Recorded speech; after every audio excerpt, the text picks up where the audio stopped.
Selamat bertemu kembali adik-adik di rumah. Pada video kali ini saya akan membahas tentang pertanyaan-pertanyaan yang biasa muncul pada saat ujian proposal. Seperti apa pertanyaan-pertanyaan itu? Ikuti terus video ini sampai selesai.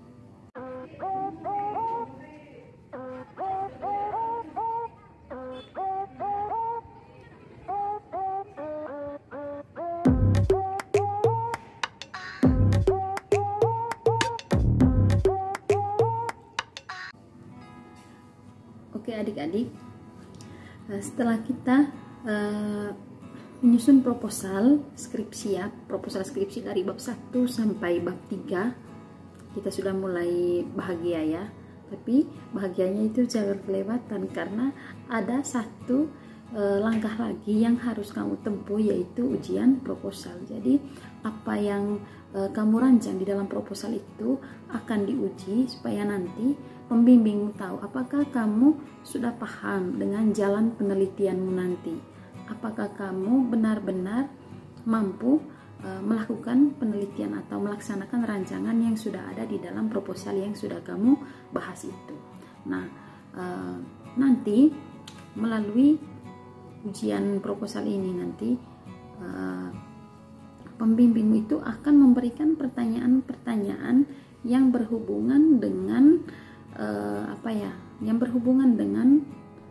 kemampuan kamu untuk melaksanakan penelitian atau untuk melaksanakan rancangan penelitianmu sesuai dengan apa yang kamu tulis di dalam proposalmu itu. Jadi tidak mungkin pembimbing menanyakan hal yang tidak ada atau hal yang tidak tertulis di dalam proposalnya. Jadi seperti apa pertanyaan-pertanyaan itu?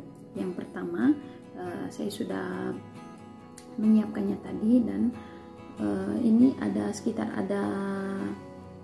beberapa bagiannya. Di bab 1 itu ada beberapa pertanyaan yang biasa muncul, begitu juga di bab 2 dan juga di bab 3. Jadi untuk bab 1, hal pertama yang ditanyakan oleh peneliti adalah mengapa kamu memilih judul ini? Mengapa kamu memilih judul yang kamu siapkan itu, yang sudah kamu kaji itu? Jadi ini adalah pertanyaan kunci.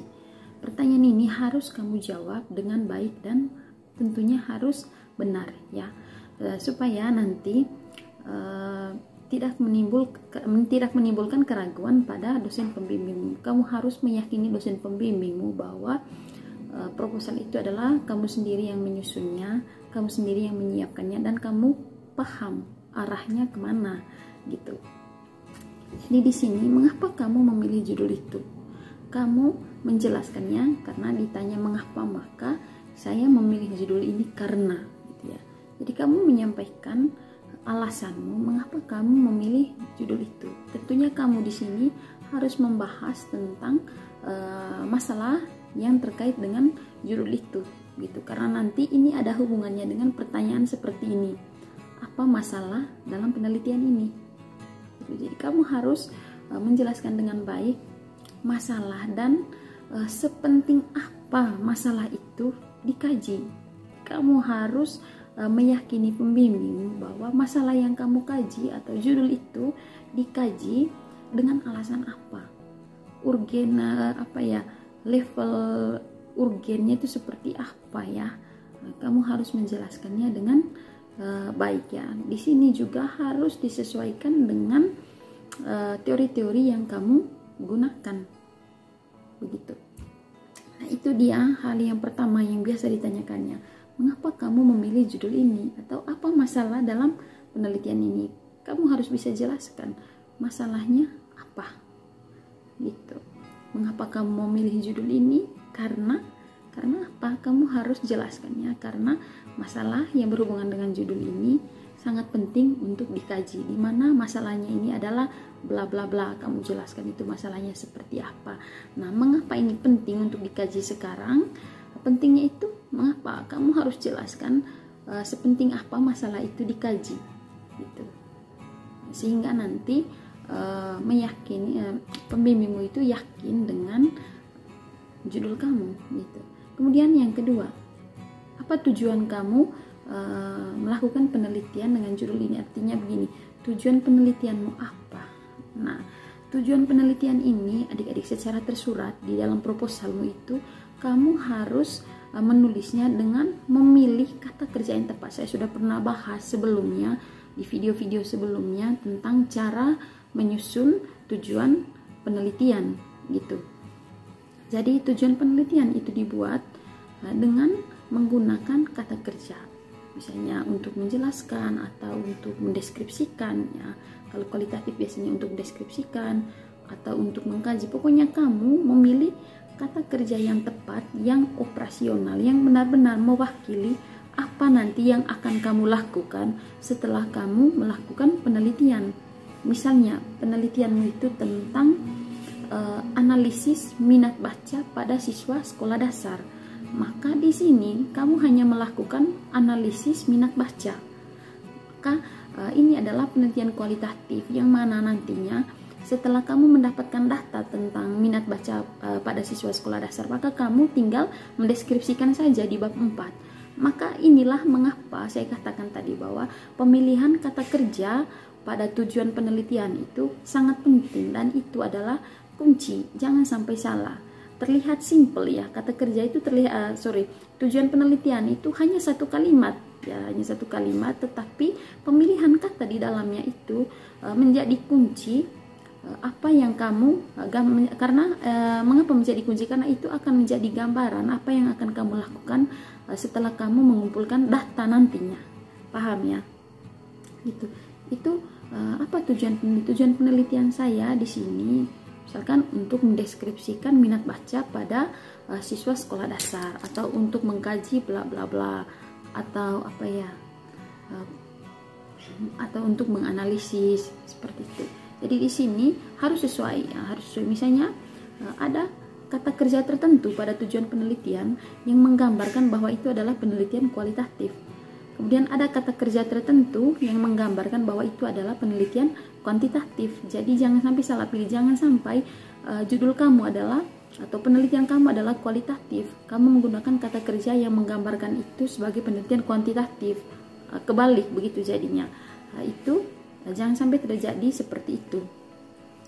Kemudian itu pertanyaan-pertanyaan yang biasa muncul di bab 1 ya. Mengapa kamu memilih judul ini? Kemudian apa masalah dalam penelitian ini? Pokoknya yang ditanyakan itu adalah apa pentingnya ya kamu mengkaji atau mengambil judul tersebut begitu. Kamu tinggal menjawab seperti saya jelaskan tadi ya, daripada ngulang. Kemudian apa tujuan penelitianmu? Itu dia pertanyaan-pertanyaan yang berhubungan dengan isi di bab 1. Kemudian adik-adik, apa pertanyaan yang biasa muncul dan berhubungan dengan bab 2 tentang landasan teori kamu ya. Nah, di sini hal yang paling penting yang kamu lakukan di sini adalah kamu harus paham betul apa variabel utama di dalam judul saya gitu. Nah, misalkan begini, menanyakan konsep tentang variabel utama, saya masih gunakan contoh judul ini ya. Misalkan judulnya analisis minat baca pada siswa sekolah dasar. Maka hal penting yang harus kamu kuasai sebagai peneliti adalah apa yang kamu pahami tentang minat baca. Minat baca itu apa? Nah, kamu harus tahu konsep dari minat baca. Yang pasti di sini untuk menjawab ini, maka kamu harus baca banyak referensi ya dari para ahli, hasil-hasil penelitian sebelumnya kamu harus baca sehingga jawabanmu nanti kena dan sesuai dengan bayangan dari pembimbingmu begitu.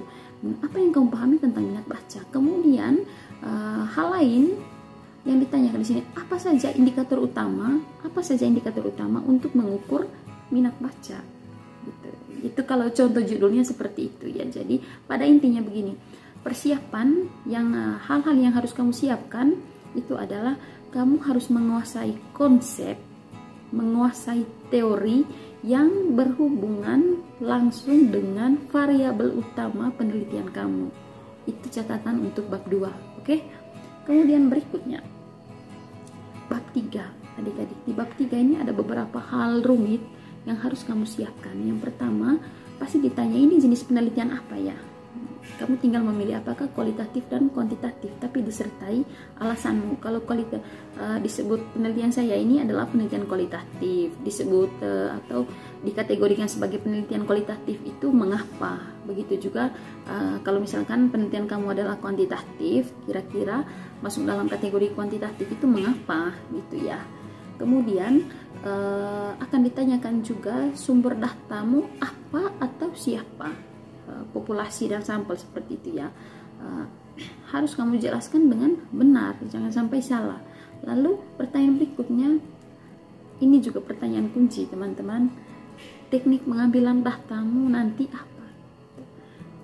Teknik pengambilan data itu misalkan wawancara, observasi, angket, apalagi ya, dokumentasi, itu teknik-teknik pengambilan data. Jadi kamu jangan asal menjawab, kamu harus tahu betul ataukah menggunakan tes gitu ya. Misalkan kamu menggunakan tes, mengapa kamu menggunakan tes, tujuan kamu menggunakan tes itu apa. Jadi ini yang harus disiapkan, jangan asal jawab begini, saya menggunakan teknik penelitian wawancara. Tidak bisa, saya menggunakan teknik penelitian atau teknik pengambilan data, teknik pengambilan data yang saya gunakan di sini adalah teknik wawancara. Tujuan saya melakukan wawancara itu adalah bla bla bla gitu, atau tujuan saya melakukan observasi itu untuk bla bla bla. Tujuan saya menyebar angket itu untuk bla bla bla. Intinya di sini kamu paham betul bahwa teknik pengambilan data kamu itu adalah untuk memenuhi kebutuhan data dari judulmu ini gitu ya. Paham ya? Tuh. Jadi semuanya itu sangat saling berkaitan, mulai dari judul bab 1, bab 2, konsep-konsep di bab 2 dan di bab 3 itu. Gitu. Teknik pengambilan data itu harus paham ya, harus tahu teknik pengambilan data yang sesuai dengan judul kamu itu apa. Lalu berikutnya lagi, setelah kamu mengumpulkan data, kamu analisisnya bagaimana? Kamu harus gambarkan langkah-langkah analisismu nanti bagaimana, seperti itu. Lalu berikutnya, instrumen yang kamu gunakan. Instrumen, sebenarnya tadi lebih dulu bahas instrumennya sebelum teknik pengambilan data. Jadi kalau misalkan kamu menggunakan teknik wawancara, maka kamu tentunya menyiapkan instrumen apa? Observasi, tidak ya? Kalau misalkan kamu menggunakan teknik pengambilan data wawancara, maka yang pasti instrumen yang kamu butuh adalah instrumen wawancara. Begitu juga kalau misalnya kamu menggunakan teknik pengambilan data menggunakan tes, begitu maka yang pasti kamu menyiapkan instrumen tes. Begitu juga dengan dokumen dan sebagainya ya. Instrumen di sini adalah hal penting. Menyusun instrumen itu adik-adik bukan hal yang mudah ya, karena harus disesuaikan dengan yang pertama judul, kemudian yang kedua harus sesuai dengan variabel utama. Jadi teori-teori atau teori-teori utama di bab 2 itu adalah dasar atau konsep kamu untuk bisa membuat atau menyusun instrumen. Jadi instrumen dengan bab 2 ini satu kesatuan ya, satu kesatuan. Gitu, yang mana kamu membuat instrumen, atau misalkan kamu membuat instrumen ini ya, instrumen wawancara nih, mau wawancara, misalkan kamu mau wawancara minat baca siswa, begitu, kebiasaan membaca siswa. Nah, pada saat kamu bertanya itu, bertanya itu tentunya harus didasari pada konsep-konsep yang ada pada bab 2, seperti itu ya. Jadi di sini adik-adik, jangan sampai apa yang kamu susun pada instrumen di bab 3 itu, atau kamu menyusun instrumen itu terlepas dari isi proposal, itu jangan sampai terjadi. Dasar dari pembuatan instrumen itu adalah konsep atau teori-teori yang ada pada bab 2. Oke, saya berharap kamu paham dengan penjelasan saya. Kalaupun tidak paham, silahkan nanti tulis di kolom komentar ya, tinggal kalian bertanya saja supaya saya langsung menjawabnya. Oke, itu dia beberapa pertanyaan yang biasa muncul pada saat ujian proposal. Semoga ini bermanfaat untuk kalian.